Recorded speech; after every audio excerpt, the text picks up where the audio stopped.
I'll be honest with you. I really did not expect it to get this bad.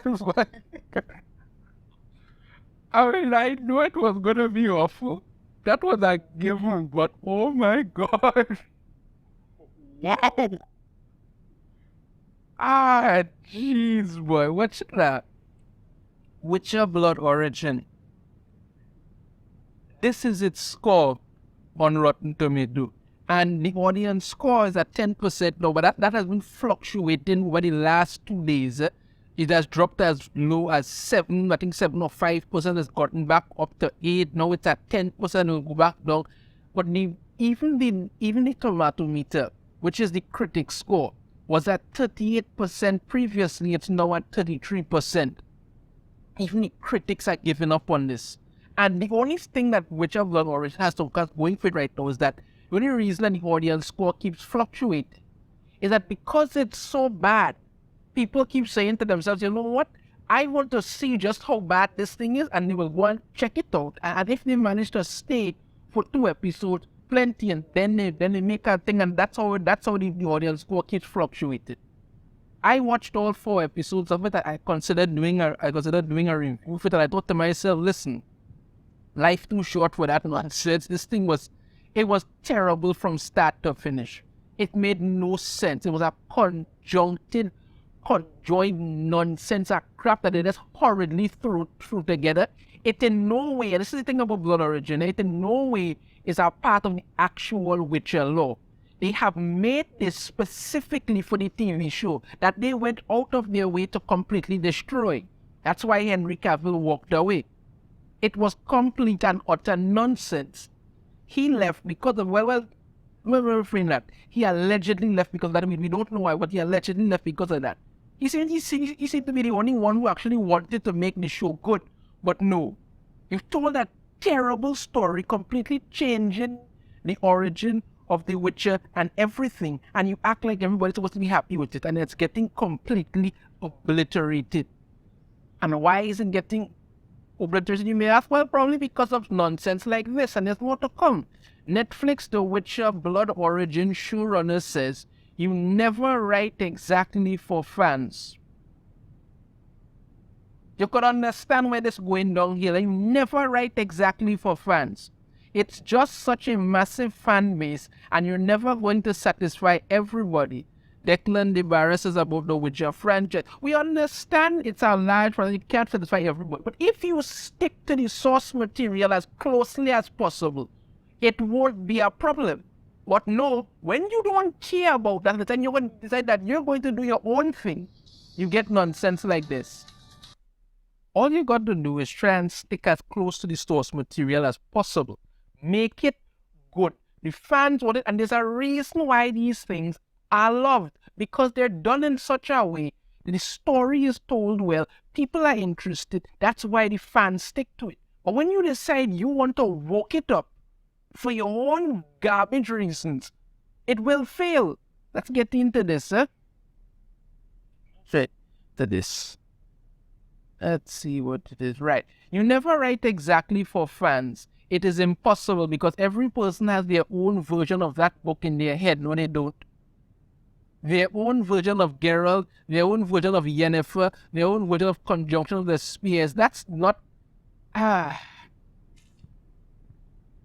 Okay. For executive producer Lauren Hisridge, she indicated that she loves engaging with fans who are super passionate, but she also wanted to make this franchise something that can connect to any viewer. Here we go.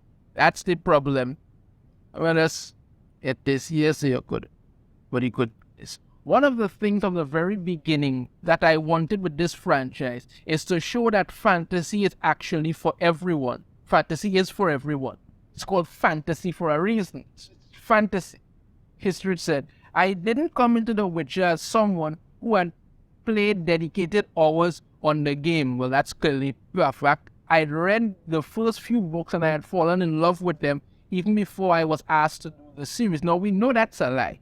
We know that's a lie. You haven't done anything like that at all. I then read the rest of them and I realized, wow, this series is actually for a lot of people. Then why did you feel the need to to actively destroy it. That's why for me, listen to it, I elevated a few more female characters. Because the female characters in it weren't elevated enough. No, you needed to tick as many boxes as possible. We are all about diversity. Listen to it here clearly, people. This is the chant they all have. We are all about diversity, inclusion, making sure that the world that we're representing on the screen represents the real world in front of us, and showing that fantasy welcomes everyone. No, that in itself makes no sense. Because you're all about diversity, inclusion. Well, that is not a part of it. The story has been made a certain way, and that is the way the story has been made. They turn around and say, no, making sure that the world that we're representing on the screen represents the real world in front of us. That could never be fun. The whole point of fantasy is that it doesn't represent this world. That's why I call it fantasy. And if you go outside in this world, you're not going to see monsters flying through the sky. You're not going to see people using magic. You're going to see people's eye color changing rapidly and all kind of stuff and one or the other. It's called fantasy for a reason. That's what it is. It's fantasy. It's not reality. It's fantasy. That's why it's called fantasy. That's a fantastic world that it has been made in. But no, you want to tick boxes and all that. As you want to say that, oh, well, she wanted to elevate a few more female characters. They were already done really well. You didn't need to elevate them. But no, you don't care about that. But you would think that with this alone, and this nonsense here, you would think, well, okay, this is how they're going to do this thing, right? Let's continue on.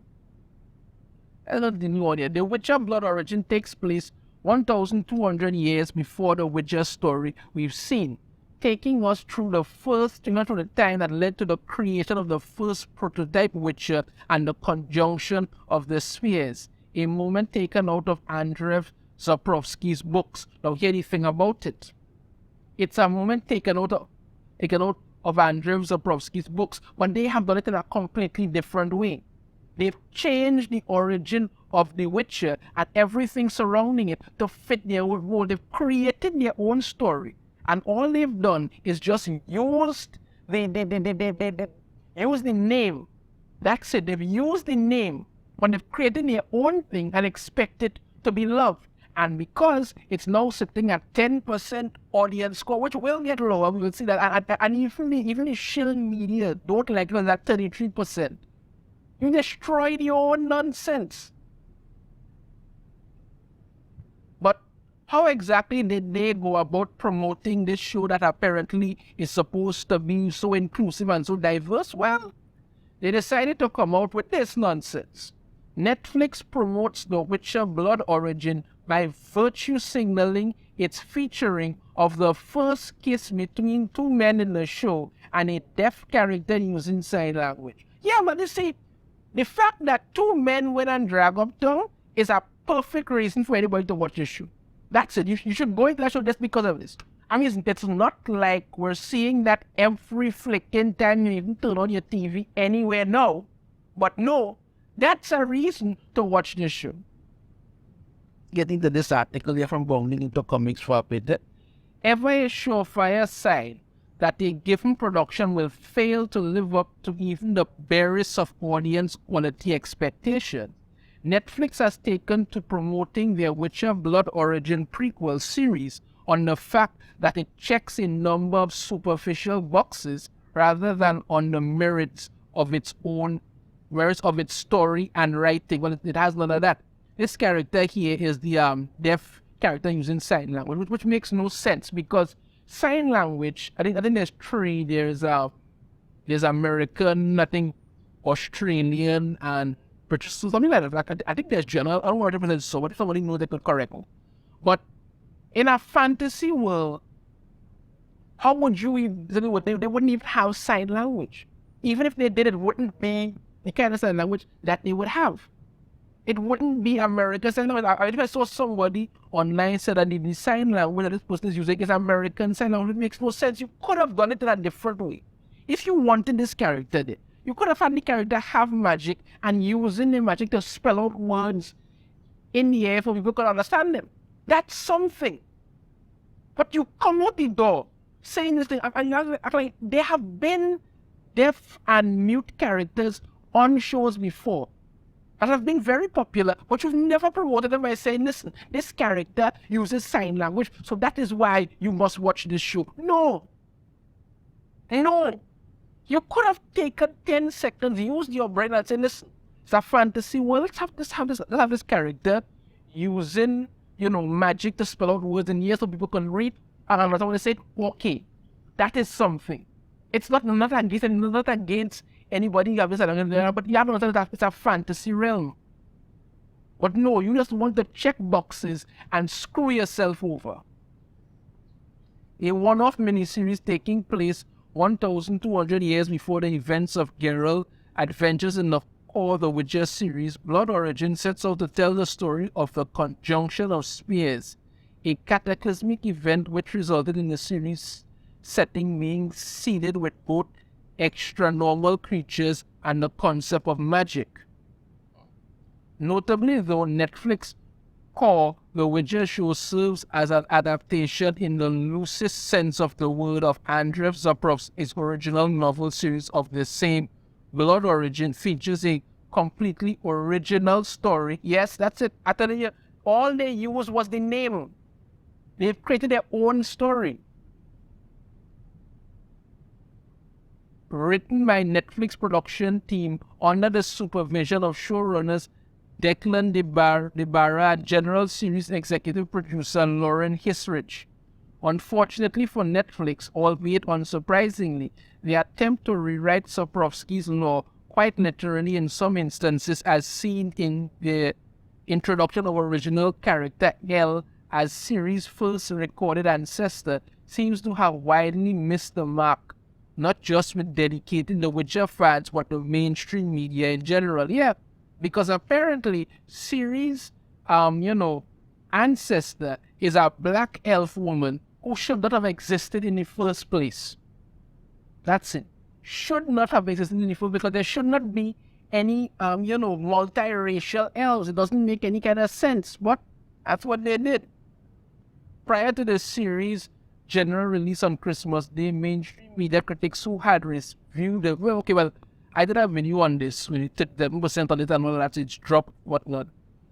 Obstinately taking note of the fact that the ship had started sinking even before it had left port, Netflix attempted to entice audiences into watching the series with Hollywood's current favorite tactic to drum up easy attention and sympathy points, virtue signaling. Taking to the official Witcher Netflix Twitter account on Christmas Eve, the streaming giant attempted to drum up interest in Blood Origin by sharing a brief clip wherein the prequels cast gave 10 reasons why you should watch the upcoming series. That was a disaster. During a mashup of clips taken from different press interviews, the video begins with Joey, you have a bunch of them talking a bunch of nonsense here. Taking the lead actor Nathaniel Curtis, Brian gives the first reason as the cast are insane. The action is fierce. It's got Michelle Yeoh, who is, you already know that, but she's just incredible. Giving a fourth deaf actress Amy Murray signs it's set 1,000 years before The Witcher. It explores part of the lore of The Witcher that hasn't been explored before. It's not a part of the Witcher lore because you're creating your own nonsense. When was the fifth reason to watch the series and the fan Witcher? For the sixth, director and screenwriter Vicky Jewson asserts they are monsters like we've never seen before. Monsters and things look terribly. CGI looks awful. Curtis then, number 7 reason, it has the first kiss between two men in the show. That is what you're leading with. A first kiss between two men in a show. it is the reason enough for anybody else to watch this nonsense. It's absolutely ridiculous. It's just absolute garbage. And you would think that would be the end of it. But you would be wrong, because they're already talking about The Witcher Blood Origin Season 2, potential release date, cast, and everything you need to know. So this thing has been completely obliterated by critics, by fans, and you're already talking about a Season 2 for it. I'll tell you something, yeah? The Witcher Blood Origin is an example of everything not to do with anything when you decide to virtue signal crap that nobody is interested in. This show deserved to fail. I was going to do a review of it, like I said, but I couldn't get. I just thought life was too short to even bother with this nonsense. But if I had to give this show a rating, it'd be a 1 out of 5. It was just terrible. That's it.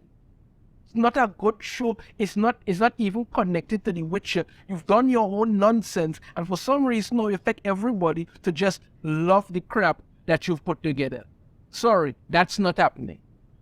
Let me know your thoughts on this in the comments. If you have a different opinion, I'd love to hear it. If you like the video, so hit that thumbs up. Subscribe if you haven't already. Ring the notification bell. You're notified every time I put out a new video. And I shall see you all next time. Take care.